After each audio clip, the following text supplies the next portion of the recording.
তুমি কাছে না থাকলে বুকের ভিতরে হুল্লোড় করে ঢুকে পড়ে একটা ভিখিরি স্বভাব।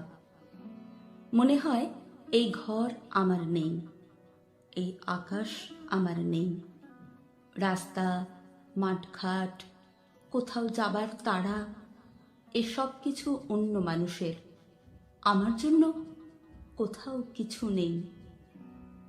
তুমি কাছে না থাকলে 7 জন্মের অন্ধকার নিয়ে লাফিয়ে আসে রাত। দিনগুলোকে শূন্য মনে হয়, মনে হয় এই ব্যস্ত জনপদ, এই হকারের মতো চাঁদ, ট্রেন ছেড়ে যাওয়া প্ল্যাটফর্ম, মানুষের জিজ্ঞাসার শব্দ, এরা সব এক একটা খুনে। তুমি কাছে না থাকলে পা দুটো দাঁড়িয়ে থাকে অনড়, ঠোঁট দুটো বন্ধ তালার মতো থাকে চুপ। বলো তো, এতগুলো অভাব নিয়ে একটা মানুষ সত্যি করে কি ভিখিরি হবে না?